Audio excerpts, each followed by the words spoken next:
Nah, Aku Laku dan Kredivo itu paling banyak DC lapangannya. Jadi kalau misalkan teman-teman sudah telat 90 hari, itu sudah dipastikan teman-teman akan ada DC lapangan yang akan mengunjungi rumah teman-teman. Assalamualaikum warahmatullahi wabarakatuh. Di video kali ini kita akan membahas mengenai gagal bayar di Aku Laku dan Kredivo setelah lebih dari 90 hari sejak jatuh tempo. Dan gimana caranya agar aman-aman aja dan bagaimana solusinya ketika kita menghadapi DC lapangan dari Aku Laku dan Kredivo yang datang ke rumah. Kalau ngomong soal aman-aman, nah ini kan setiap orang berbeda perspektifnya. Ya aman itu dalam kategori ya seperti kalau misalkan sebar data itu tidak ada, kemudian penyalahgunaan data juga tidak ada, nah itu masih aman. Tapi kalau aman ini dalam artian bahwa DC itu akan datang ke rumah, karena Aku Laku dan Kredivo ini kan salah satu paylater atau mungkin anggap aja dari keseluruhan pinjol ya teman-teman. Dan ini juga ada ya teman-teman, dari Jakarta itu baru telat 1 bulan sudah didatangi DC dari Aku Laku ke rumah. Jadi untuk kedatangan DC itu random ya teman-teman, ada yang di atas 1 bulan, ada yang 3 bulan, itu tergantung lokasinya sih sebenarnya ya teman-teman.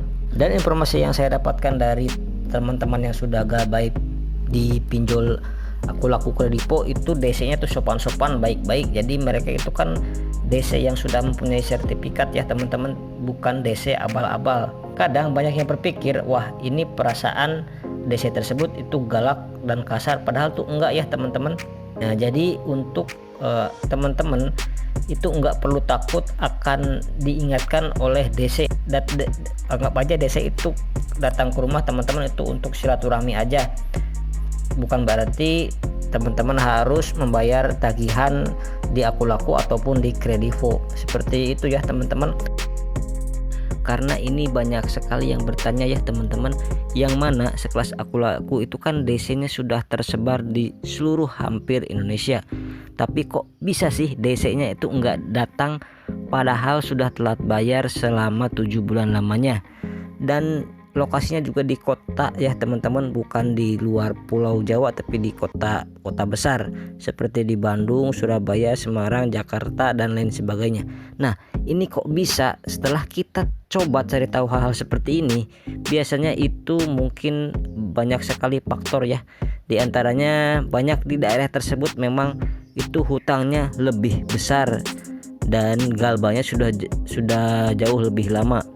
Jadi pada dasarnya ketika teman-teman itu telat bayar baru 1 bulan atau di bawah 1 bulan, untuk di Aku Laku itu kemungkinan kecil sekali untuk didatangi DC lapangan.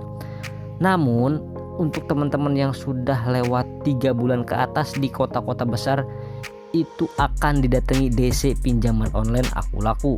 Ya sebenarnya juga tidak ada secara akurat ya teman-teman, kita tidak bisa dipastikan apakah DC tersebut bisa datang ke kota teman-teman atau tidak. Ya kalau misalkan teman-teman tidak didatangi DC ya syukur-syukur ya teman-teman. Untuk teman-teman yang punya pengalaman terkait dikunjungi DC Aku Laku, silahkan teman-teman bisa sharing-sharing informasinya. Misal teman-teman dari kota mana, kemudian galbaynya itu berapa, dan seperti itu ya teman-teman. Sekian dulu di video kali ini, mudah-mudahan informasi ini bermanfaat untuk teman-teman semuanya. Saya pamit, wassalamualaikum warahmatullahi wabarakatuh.